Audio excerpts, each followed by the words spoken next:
I stood outside the battered door of the storage facility. The midday heat blazing down on one of the street sidewalk within Mandaluyong City.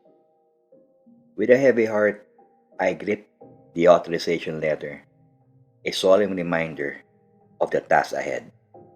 It had been a month after my father's death, and it was time to confront the relics of his life, which were tucked away in this rental property. As I stepped inside, the musty scent of old belongings washed over me, triggering memories of my father's presence. He had been a good man, respected and beloved by all who knew him. 30 years of service to his company, 3 decades of dedication to his family and community. His legacy loomed large in my mind as I began to sift through the boxes and forgotten treasures. Among the items, I found things of practical value: bags, automotive tools, books, and electronics still in working condition.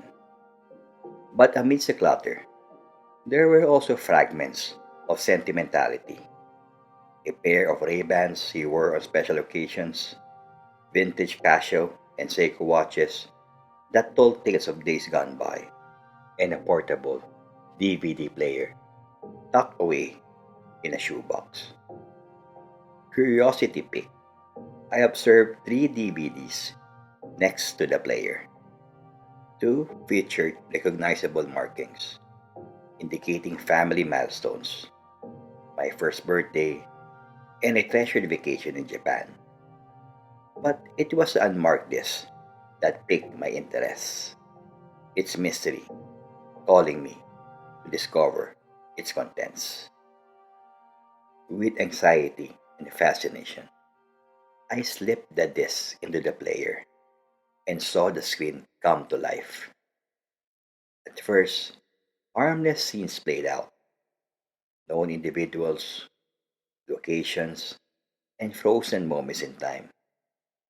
But as the footage continued, a shiver ran down my spine. Images flashed before my eyes, scenes of horror and depravity that made my stomach flip.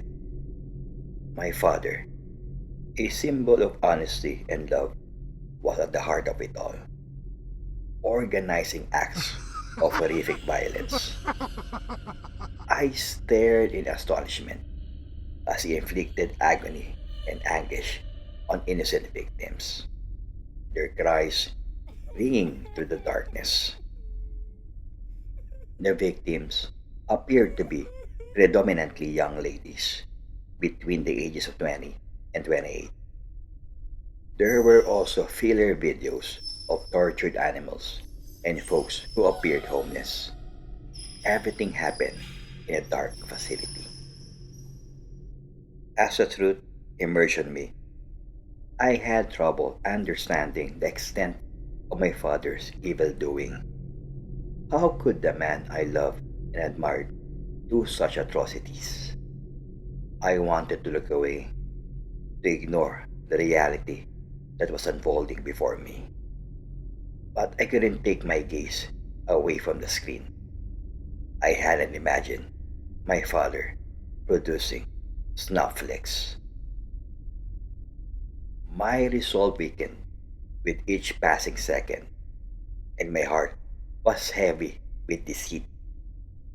I knew I should stop the player to save myself from further distress.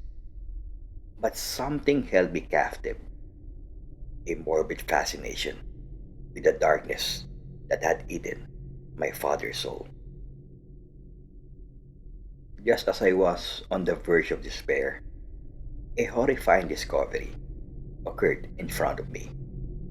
In one terrible scene, my father turned to the camera, a smirk playing on the corners of his mouth, and beside him, holding the camera steady, was a man I recognized all too well.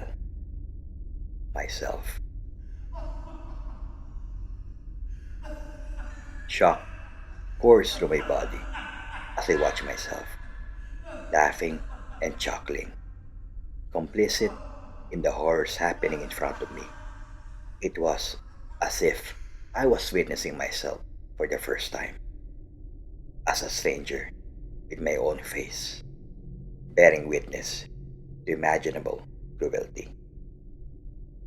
In that point, I don't know what to do, especially because I was involved in a heinous act that I only found through the contents of the CD. Am I going insane? With confused and shaky hands, I reached for the phone, preparing to call one of my siblings. But as I hovered over the dial pad, a voice echoed in my mind, a memory of my father's words, spoken with a smile that once brought comfort and reassurance. Always stick to the script, son. That's how you make a good story. And in that moment, I realized the truth. The darkness that had consumed my father's soul had touched mine as well. I was not the innocent victim I had believed myself to be. I was a willing participant, a puppet dancing to my father's twisted tune. With a heavy heart and a newfound resolve, I lowered the phone, knowing that the truth would remain buried, hidden beneath layers of deceit and denial. For in the end, the greatest lie of all was the one I told myself.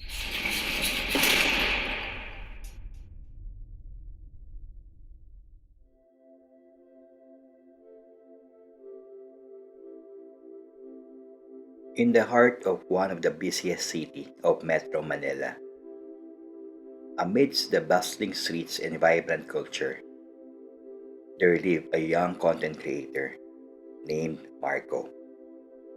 With a passion for horror and a knack for storytelling, Marco sought to create something unique for his YouTube channel. He was inspired by the analog horror trend, delving into the eerie nostalgia of old VHS tapes. One day, while scouring through a local thrift shop known for its obscure finds and nostalgic novelty, Marco stumbled upon a dusty VHS tape labeled One's Birthday Party, April 4, 1995. Intrigued as well by its faded label and the promise of hidden treasures, he eagerly purchased the tape, envisioning the analog horror masterpiece he could craft from its contents.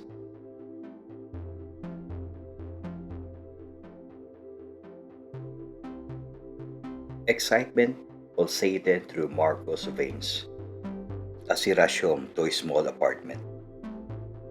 He set up his old VHS player, eagerly inserting the tape and pressing the play button.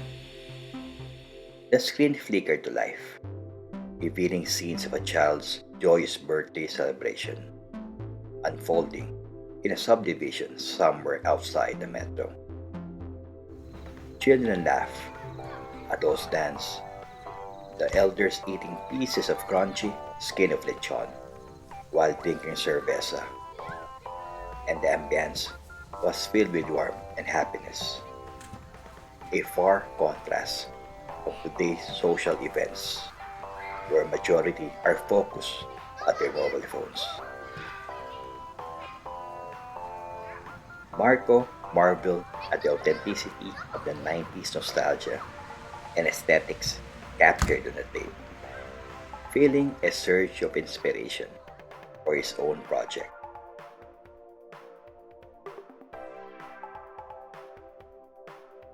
However, as the footage progressed, and when the guests, family members gathered together, singing happy birthday, while the child celebrant was about to blow the seven small candles on his birthday cake. A sense of unease crept over Marco. Amidst the festivities, a figure emerged at the gate of the house, a man standing, his face contorted with distress, clad in tattered clothes and bearing the weight of despair, while pounding on the gate, pleading for help in a stuttering voice choked with emotion and desperation, etched into every line of his weathered face. When the gate was open, the camera closely focused on the stranger. Marco's heart raced and breath caught in his throat as he recognized the man on the screen. It was his father, who had died during summer of 2018 due to a road accident where he was one of the passengers of a bus that was routed to go at one of the highland places located in the northern part of the Philippines. Marco also noticed that the print details of the tattered shirt were still visible and easily recognizable, but surely unknown for the people who were at that party. It's the K-pop boy band shirt that Marco gave to his father, and the shirt that he had worn during the time he met his tragic ending. Tears welled in Marco's eyes as he watched the surreal scene unfold before him, each frame a haunting reminder of the gaping void left in his father's wake.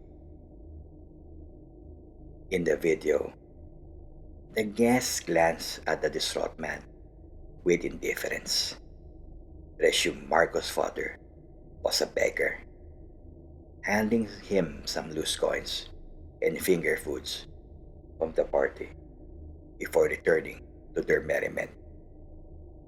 Marco's heart shattered into a million, realizing the harsh fate of his father, and an ironic scene since his father was a man full of pride and did beyond his best to earn money for his family without asking financial help from others.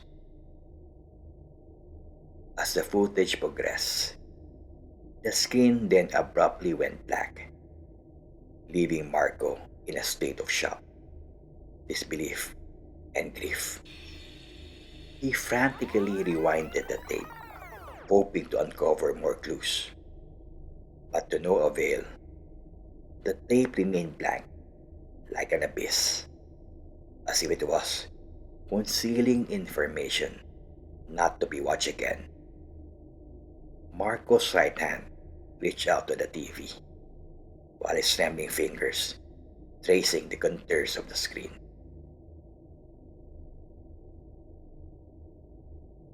As the night wore on, and alone in his room, Marco grappled with the haunting revelations unearthed by the mysterious VHS tape. The boundary between reality and fiction blurred, leaving him to confront the ghosts of the past that linger within, thinking as well if his father really rested in peace, or there's a cryptic message he wanted Marco to uncover and eventually provide closure. Marco just resolved the shocking and mental torture experience not by grieving, but to honor his father's memory in his own way and uncover the answer from what he had experienced. As he delved deeper, Marco realized that some stories were meant to be told, not for the sake of entertainment, but to illuminate the shadows that dwell within us all.